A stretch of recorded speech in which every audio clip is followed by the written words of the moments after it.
Nu, labvakar. Prieks jūs visus redzēt. Es esmu Raivs Ieviņš. Un pastāstīšu, kur un kā iegādāties Bitcoin.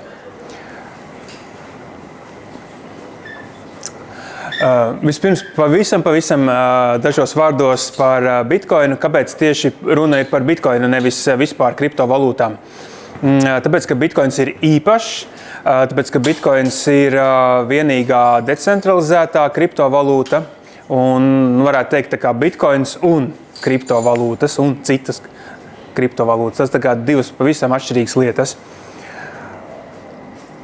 Un īsi par mani, lai saprastu, ko no manis sagaidīt un kādā līmenī apmēram es stāstīšu, tad es pirmo reizi kaut kādu daļiņu no Bitcoin iegādājos 2019. gadā. Kopš tā laika esmu vēl to darījis. Un neteikšu, ka esmu baigi izglītots, joprojām mācos. Un mans šīs prezentācijas mērķis ir tieši iesācējiem, pat īstenībā tādiem, kas vēl tikai interesējas, kas kaut ko jau zina par Bitcoin, bet gribētu iegādāties. Es atceros sevi. Es īstenībā ļoti daudzus gadus jau pirms tā 2019. zināju, kas ir Bitcoin. Apmēram zināju, bet nevarēju saņemties tam solim. Likās, ka šausmīgi sarežģīti, bīstami un tā tālāk.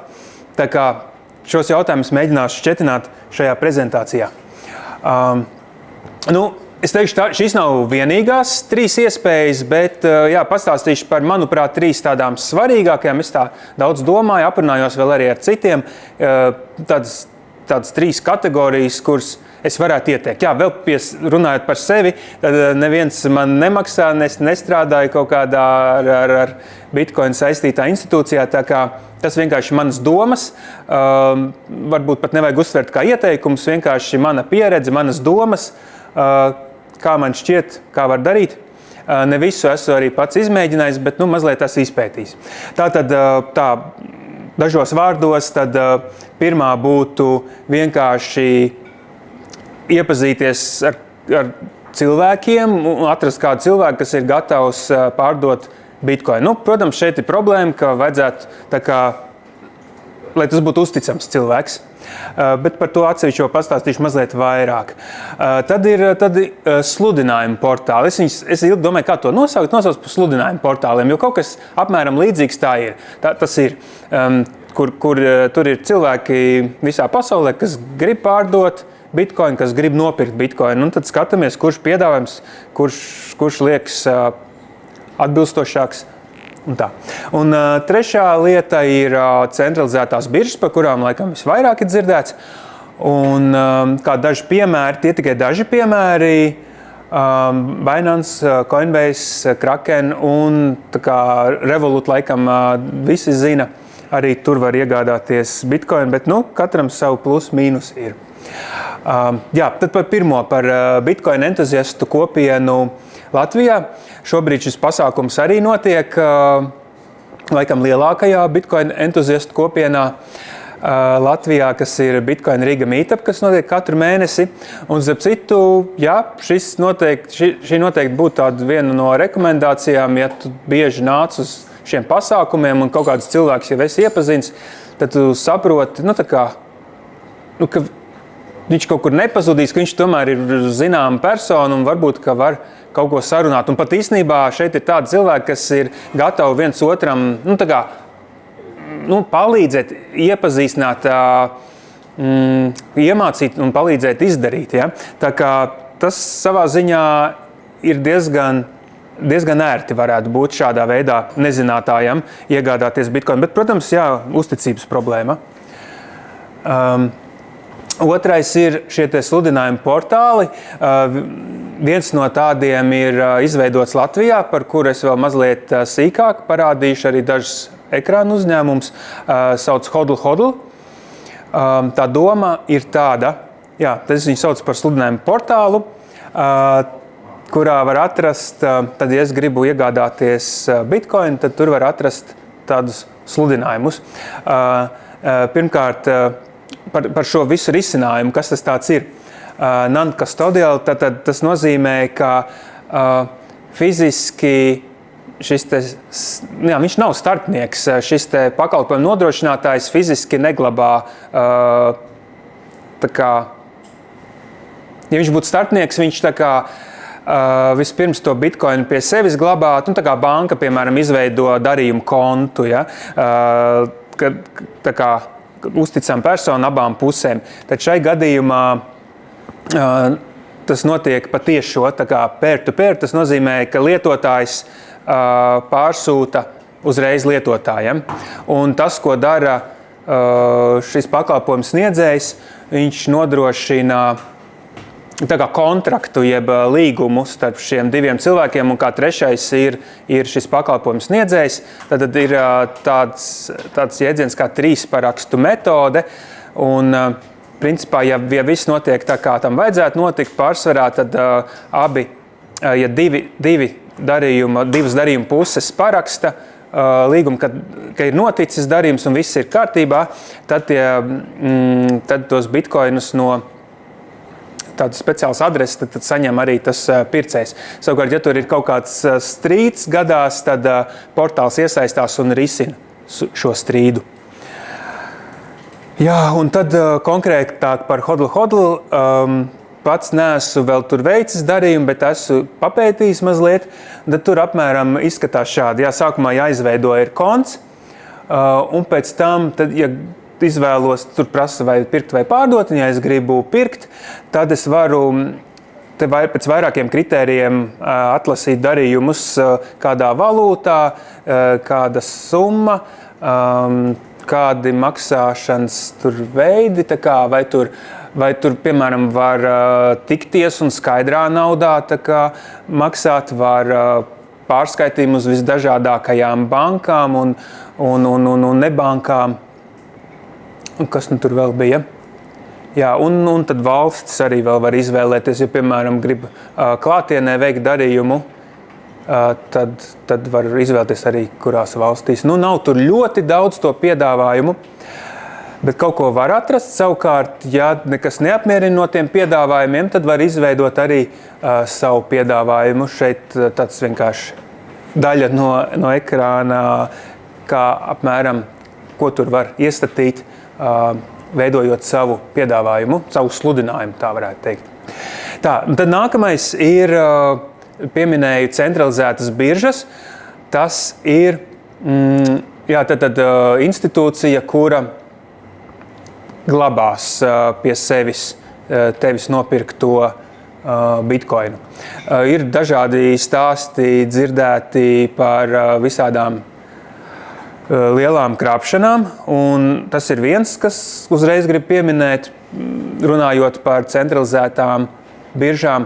Otrs ir arī, ka dažkārt biržas ir tikušas uzlaustas un pazūd diezgan lielas summas. Dažreiz noķer, dažreiz nenoķer šos krāpniekus, šos noziedzniekus. Tā kā tur ir kaut kādi savi riski, bet pie tā vēl arī pieskaršos mazliet.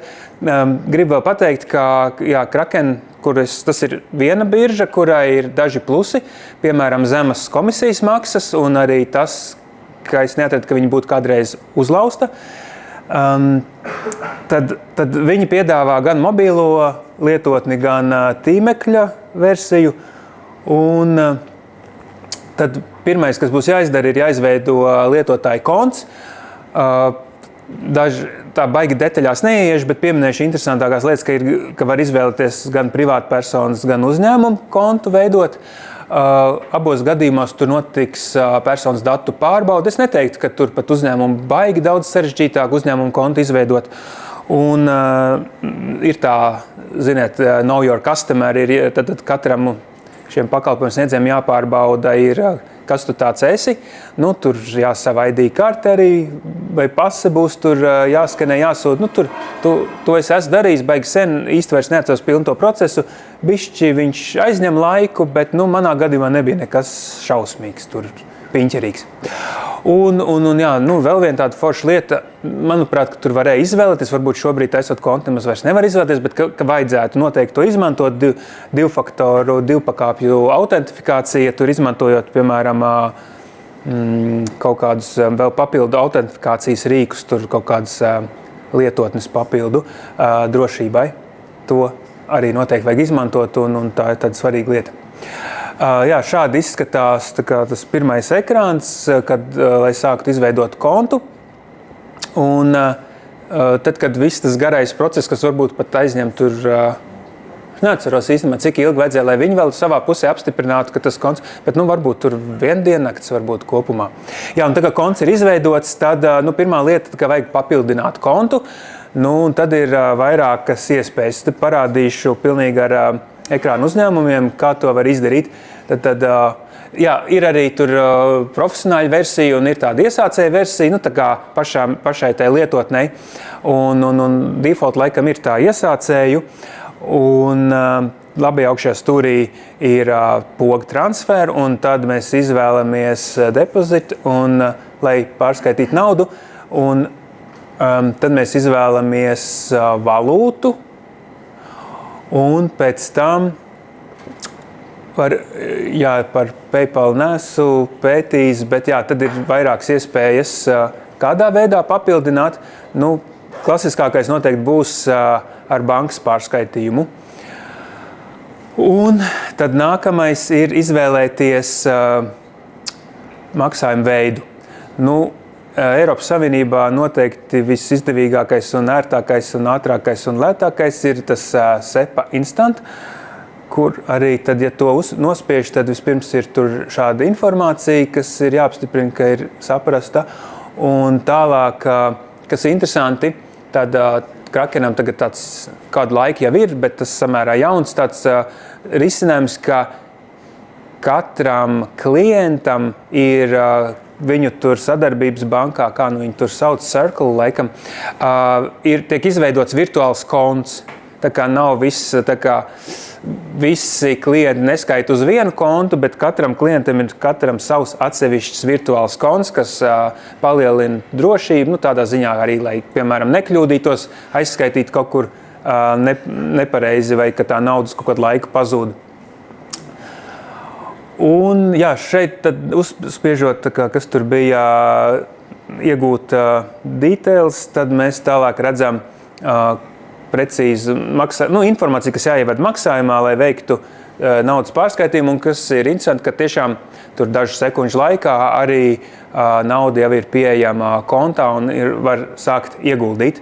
Tātad, jā, tā kā sanāk, ka tev ir atsevišķs virtuāls bankas konts, bet tas nav uz tavu vārdu, tas ir uz Kraken vārda, bet viņš ir piesaistīts tieši tavam Kraken kontam. Un tad jau var iegādāties Bitcoinu Kraken biržā.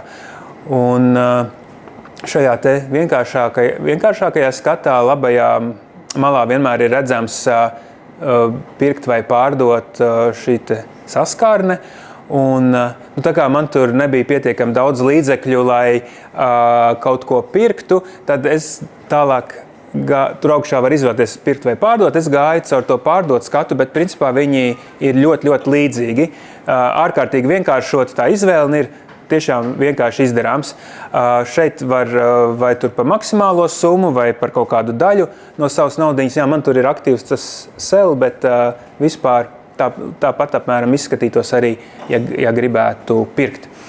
Un tātad tur nospiežot review, tad tālāk jau uzreiz tur ir ierēķināta darījumā komisijas maksa arī, kas nav pārāk liela. Un tad jāapstiprina darījums. Un gatavs. Jā. Un tad šeit vēl gribu pastāstīt, ka ir arī vēl papildu iespējas, ka tur var mazliet kaut kādas iestatījumus ielikt, lai gan šajā te iesācēji saskarnē, vienkāršajā saskarnē nav pārāk daudz iespēju. Tomēr var uzlikt, piemēram, ka pie kaut kādas noteiktas cenas notiks darījums, bet ir vēl arī pro versija, kurā var daudz vairāk visādus atzīmēt un papildināt to darījumu, tad daudz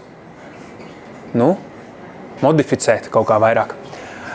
Tā, un tad vēl ko gribu piebilst, ka pēc šī pirkuma tā kā būtu vēlams nepalikt šajā stadijā, lai gan es te daudz labus vārdus par Kraken biržu saku, bet es nekādā gadījumā negribu uzņemties atbildību. Un, labākais veids būtu Bitcoinu pārskaitīt uz kaut kādu savu privāto maku tālāk. Un to var izdarīt atkal caur to transferu sadaļu, kur es sākumā rādīju, kur bija, tad, lai pārskaitītu naudu uz kontu. Tad tur būtu, labi, tur būtu man jāiet atpakaļ, tur būtu tas izskaitīt ārā, ja? Un tad izvēlamies, ka Bitcoinu izskaitīt, un tālāk var izvēlēties vai nu uz Lightning Network, izmantot Lightning Network pakalpojumu, kur būtu ļoti zemu, vai pat te bija vispār bez komisijas maksas, vai arī uz Bitcoin adresi. Šādi tur divi logi atkarībā no tā, kuru izvēli paņem. Un jā, tas arī viss, un esi pats sev banka. Kaut kā tā. Paldies!